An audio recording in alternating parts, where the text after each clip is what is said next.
Hi, I'm Dr. Maria Lombardo, and I am the paleo cosmetic surgeon. I want to show you how to make paleo mayonnaise. You can't really buy a mayonnaise in a jar in the store that's paleo, but it's really easy to make and actually tastes a lot better. Then we're going to use that mayonnaise to make a paleo ranch dressing, which I know everybody loves, and it's something you have to give up when you go paleo, but not anymore. When I first went paleo, I am a mayonnaise lover. Love it. Every jarred mayonnaise you can get your hands on has soybean oil in it or canola oil in it or some other crap you don't want to eat. And I remember I had a vague memory of my childhood. My mother made mayonnaise one time for some recipe. And it was pretty good. And I thought, well, I can do that. So I did. And it's amazing. And I recommend you try it at least once. So super easy. Trusty blender again. Now the secret here is that one is clean, but there is some water in it. You don't want any water in because you're actually going to now we're actually going to emulsify something just with the blender. And if there's water in it, water and oil don't mix, so it can actually mess it up. So 1 egg yolk.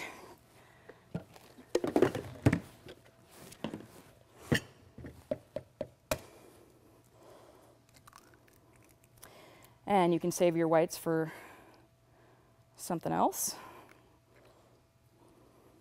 And you want to get as much as the white out as possible because of the same thing. That different consistency changes the ratio of fat, and it won't let your mayonnaise set up the way that you want it to. So 1 egg yolk, 1 dash of cayenne. Now, I don't know the magic behind this, but if you don't put cayenne, it really doesn't taste the same. So I recommend that if you don't own any, that you go get some immediately. A little bit of that. And a little bit of dried mustard.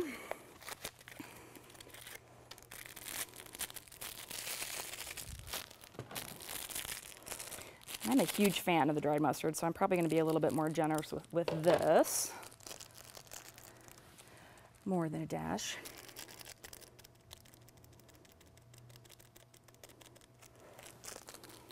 Okay, and 2 tablespoons of lemon juice. I do recommend measuring this out because this is basically a chemistry experiment that we're doing. And if the proportions are off, you're going to have problems with it setting. So do measure this out. All right, now this is the olive oil that I actually want to use. The recipe says combine a quarter of a cup with the other ingredients just to start it, and then you're going to pour another whole cup of olive oil into it. Sometimes it takes that much, sometimes it doesn't. What I recommend is measure it out, but then as you're pouring it, just watch what it's doing, use your judgment, because you can't just dump it all in. You actually just want to drizzle it in. So we're going to start with that on. We're going to go up a little higher. We're going to let that kind of combine and set a little bit. I'm going to pour out the 1 cup of olive oil I might use.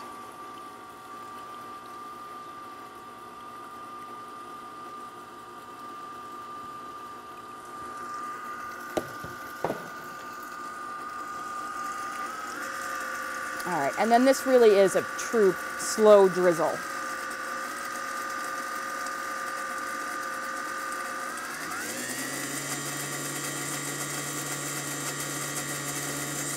And it's sputtering a little bit.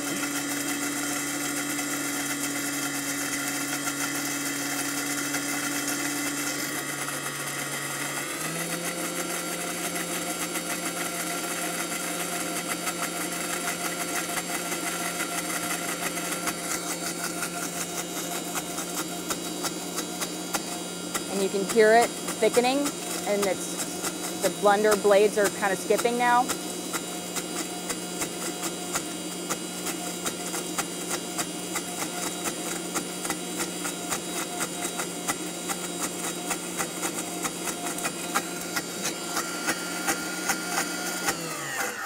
So I'm just going to check it out.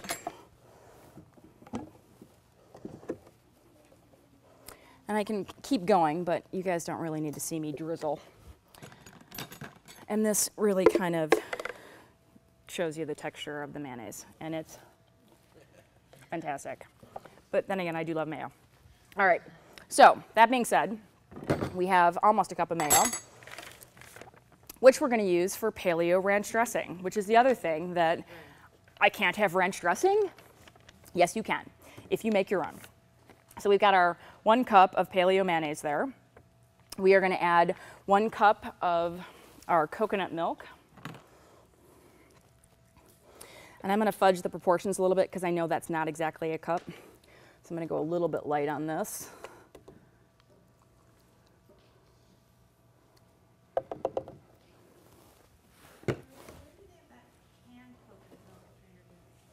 The only coconut milk they have at Trader Joe's is actually light coconut milk, which I don't like. It's actually in a can. They have a can, but they don't carry the full fat coconut milk, which I actually really prefer. But any other grocery store, and certainly any ethnic grocery store, is going to have it. So, okay, mayonnaise, coconut milk. We're going to do some fresh dill. You can substitute dried dill, but I do not recommend it. Again, these little guys are very cheap to buy in the grocery store. If you've never smelled fresh dill, I invite you to bring your nose up here at the end because it's kind of a miracle. And because we're putting it in a blender, basically, we don't have to spend a bunch of time chopping it. Just pull it off the stems.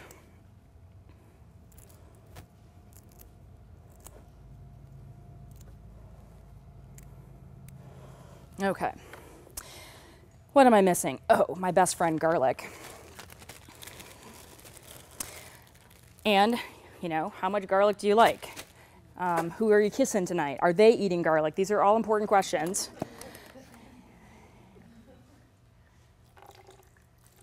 That's surely a tablespoon. And again, I would recommend salting and peppering at the end.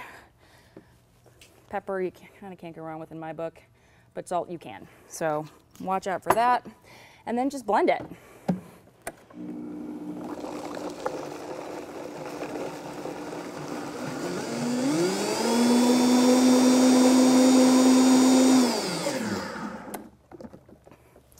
And I will taste for salt, which it actually needs. So we'll throw that in there too.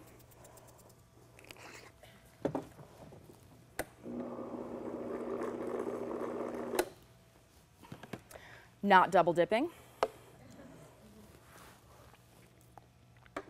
And perfect, so that's easy. All right. The last thing I'm going to show you how to do is the pecan ice cream. And you can do this either in the food processor or in a blender. It doesn't really matter. Can you grab a bag of frozen bananas out of the freezer?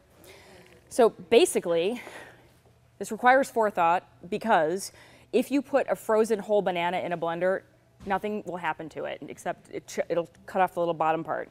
So you need to slice them up and freeze them sliced. Otherwise, it just makes this process complicated. Thank you, ma'am.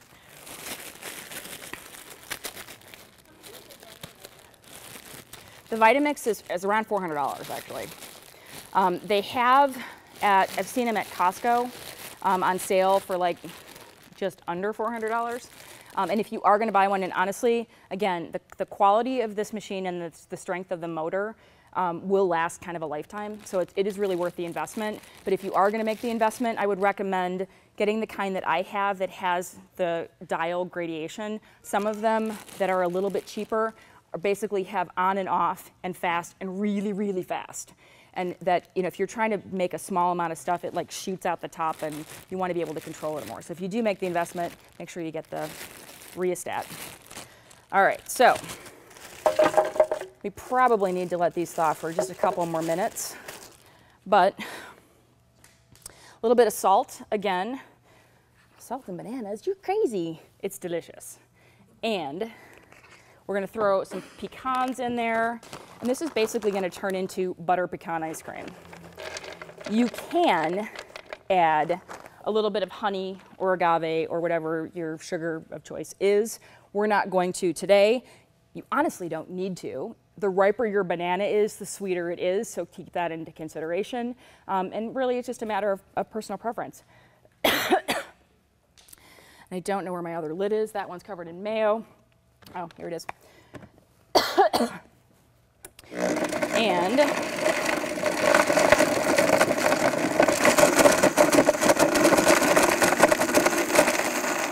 so they're still a little frozen, so it's going to be a minute before they thaw out enough to actually blend and turn over.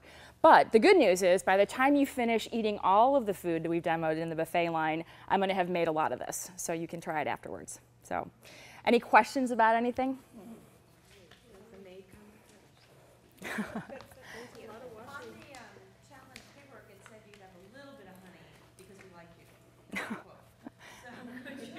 Cheryl, would you like to address that?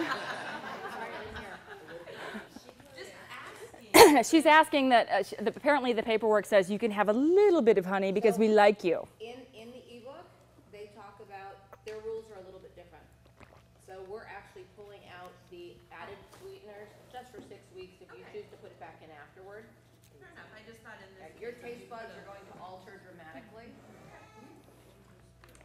Yeah. Thank you. Yeah. Mm-hmm. Do you cook it a little bit? Yeah. So did we light the fire under the zucchini noodles? Yes. Well, then we're cooking them. You can actually eat them raw. Did you go to the Trader Joe's shopping spree? There's a tahini sauce that they have there that if you add a little bit of fresh dill to the tahini sauce, it's a great topping for cucumbers. It's sort of that cucumber dill sour cream kind of thing. But if you like the raw zucchini noodles with a little bit of that mixed into it is fantastic. It has a little bit more of a toothy texture to it if it's raw. If you cook it, particularly if you overcook it, it gets very mushy.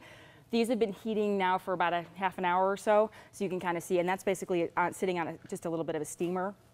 You can microwave them, you can actually dehydrate them, which makes them not crunchy, but it does give that just a little bit more density to it. So even with, the noodle product that you're ending up with, there's still ways to manipulate it as well to make it more to your sort of taste.